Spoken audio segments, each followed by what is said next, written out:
Yes, sir. We're officially back at it. Boog Nice coming at you with the Mezco Toyz 112 Collective Gaslight Joker figure review.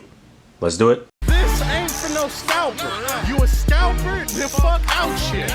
This one for them real collectors. That's army building and posing figures. Marvel Legends, imports, mini matey, I'm fucking with them.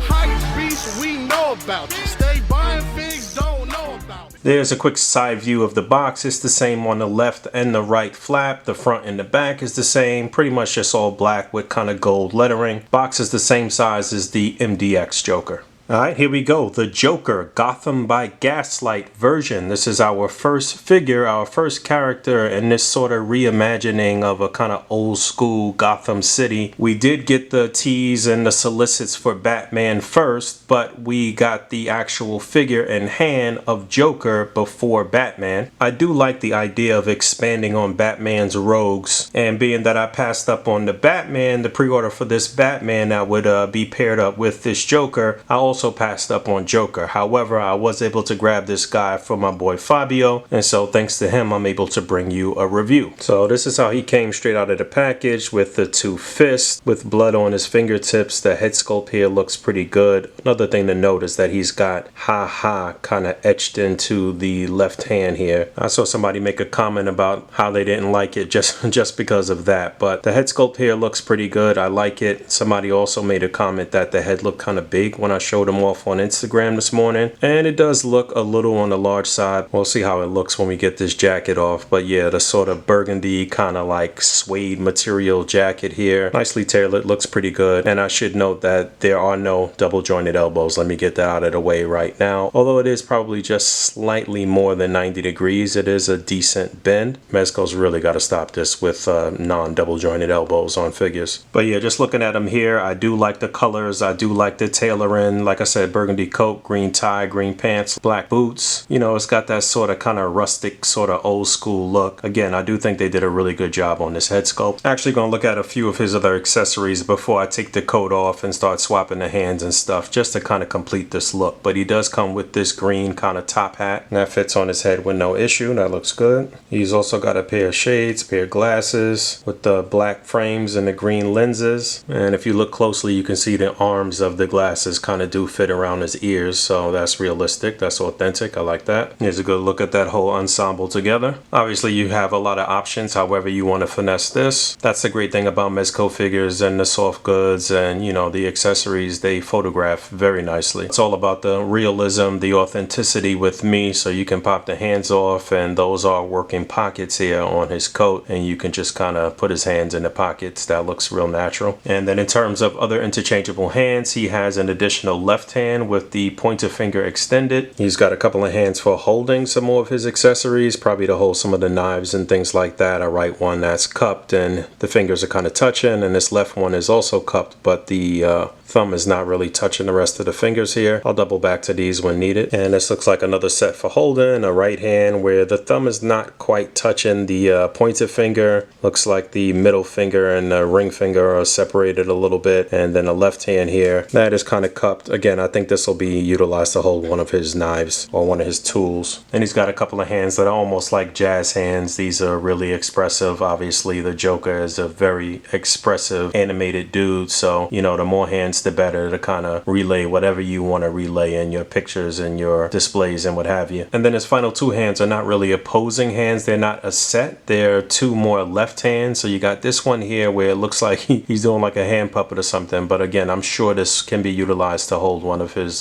weapons or tools. And the more I look at this head on him, it does look a little large, a little oversized. Pause. And then another left hand here that could be used to grip something. It looks like it's perfect to wrap around another figure's neck. So if you want to have him choking somebody out or grasping or holding something, then you know, again, the more hands the better. Now it looks like I found a use for this hand. He comes with a few different cards. I don't know if they're really playing cards, and I can't even really make out what's on the cards, but there are three. The first one actually had a heart on it, and what looks like a heart. This one looks like a bat, and I don't really know what the hell that is. Looks like some type of animal with a tail. I don't know. Help me out in the comments below if you know. He's also got a little briefcase here, which is nicely designed. Definitely looks like it's leather with little rivets and stuff on it, and it does open up and you can store all of his weapons in there, so that's cool. There's a semi-decent look at everything together. I hope I have everything placed in there correctly, but you get 8 sort of weapons or tools that can all be stored in the briefcase. Doesn't look like he's that sanitary. Everything's got blood stains on it, but obviously that adds to the effect and will add to your displays, and we're gonna see a lot of torture with this guy coming up in people's pictures moving forward. A couple things to note as we change him out of his coat here. You need to be really careful and delicate. You got these really tiny little pegs that can be pegged in on each little hole on the right flap, but I would hold the right flap close to the jacket as you pull from the left side. As you can see here, this will come off. And there's a look at the headless, handless body. You can see I got a couple little strings there that I probably need to singe off, but interesting to note, the suspenders here do have elastic, so they're pretty form-fitting there on his shoulders. The tie actually can be removed. It's all one part. You can just pull it up over the neck if you want to. And unlike the sort of comic-based Jokers that we got from Mezco, this is not the head and neck combo. The head just pops off the neck here, so that's cool. That leads me to believe that this is one of the newer bucks here, not the same buck that was used on the MDX Joker, but still no double jointed elbows. Actually, I'm lying about the tie. It's pinned in on the back. You know, it can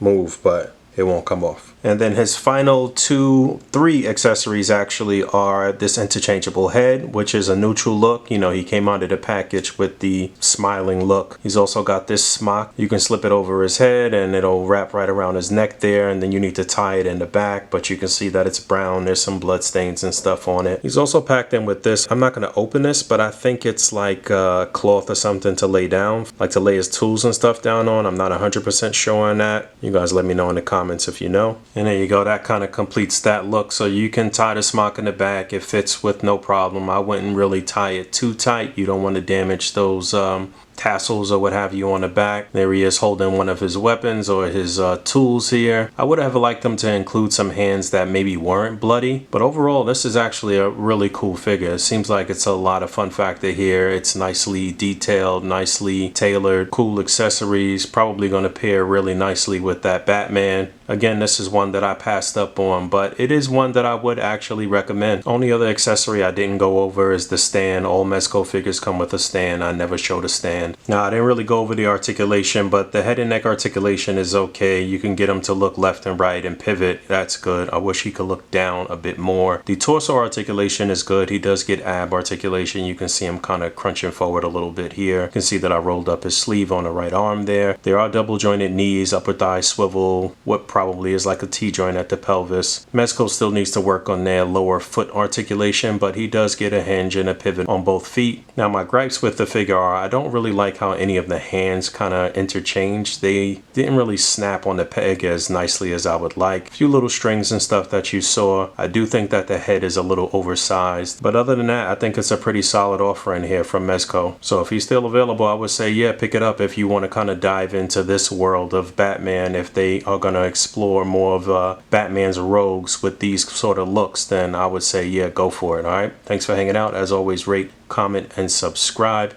Hit that bell down there, and until next time, peace.